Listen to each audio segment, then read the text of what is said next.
வணக்கம் உறவுகளே. Lux vlog மூலம் உங்களை சந்திப்பதில் மகிழ்ச்சி. உறவுகள், என்னோட வீடியோவை இப்போ தான் முதல் முறையாக பார்க்குறீங்கன்னா வீடியோவை லைக் பண்ணி சப்ஸ்கிரைப் பண்ணி கமெண்ட் பண்ணி பாருங்கள். நம்ம இதில் என்ன பார்க்க போகிறோன்னு பார்த்தீங்கன்னா, கரூர் மாவட்டம் வீரணம்பட்டி பக்கத்தில் கரிச்சிப்பட்டியில் வேம்புகுளம் ஆரியகுளம் வம்சத்தாருக்கு பாத்தியப்பட்ட குல தெய்வங்களான அருள்மிகு வீரையா பட்டாயி அம்மன் கோவில் மறு பூஜையை தாங்க நீங்கள் இதில் பார்க்க போகிறீங்க. ஆல்ரெடி நம்ம சேனலில் இந்த கோவிலில் சித்திரை மாதம் கடைசியில் திருவிழா ரொம்ப சிறப்பாக நடந்ததுங்க. பக்தர்கள் தலையில் தேங்காய் வாங்கி ஆடெல்லாம் வெட்டி ரொம்பவே சிறப்பாக நேர்த்திக்கடன் செலுத்தினாங்க. அதை நம்ம சேனலில் நீங்கள் பார்த்துருப்பீங்க. பார்க்காதவங்க கண்டிப்பாக போய் பாருங்கள். ரொம்பவே சிறப்பாக ரொம்பவும் நல்லா நடந்ததுங்க திருவிழா. அதோட மறு பூஜையை தான் இப்போ நீங்கள் நம்ம வீடியோவில் பார்க்க போகிறீங்க. திருவிழா முடிஞ்சு கொஞ்ச நாள் அந்த ஒரு குறிப்பிட்ட நாள் கழித்து நம்ம மறுபூஜை பண்ணணுங்க. அதை தான் நம்ம உறவுகள் ரொம்ப சிறப்பாக பொங்கல்லாம் வச்சு சாமிக்கு என்னென்ன பண்ணணுமோ அதை ஃபுல்லாக பண்ணிக்கிட்டு இருக்காங்கங்க. உறவுகளே, நம்ம எல்லாத்தோட வாழ்க்கையிலையும் ஒரு தலையாய கடமை என்னன்னு பார்த்தீங்கன்னா குலதெய்வ வழிபாடு.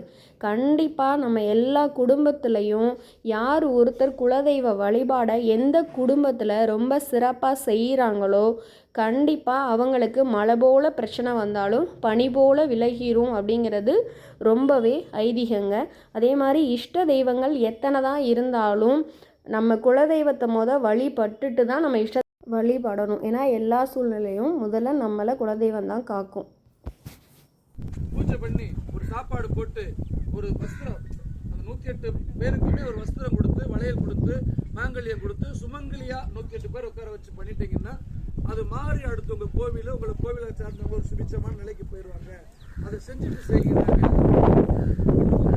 கேட்டு மாசம் 2020 வருஷம் இங்கே வச்சு ஒரு பூஜை பண்ணணும்.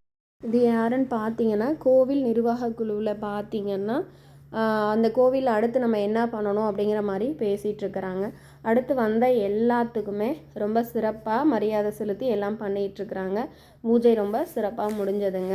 அதே மாதிரி பார்த்திங்கன்னா குலதெய்வ கோயிலில் கண்டிப்பாக நம்ம முன்னோர்கள் பாட்டி தாத்தா அப்பா அம்மா இன்னும் பாட்டன் முப்பாட்டன் எல்லாம் வழிபட்ட தலம்தான் குலதெய்வ கோவில்.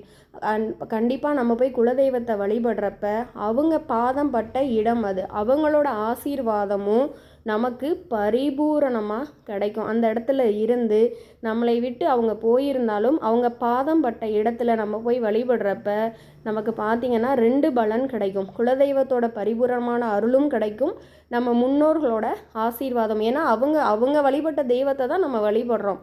அவங்க பாதம் பட்ட மண்ணில் நின்று நம்ம வழிபடுறப்ப 2 பேர்த்தோட அருளையும் பரிபூரணமாக பெற முடியும். ஆஸ்தியை விட்டு கொடுத்தாலும் அடையாளத்தை விட்டு கொடுக்க கூடாதுங்க. மகிழ்வித்து மகிழ்வோம்.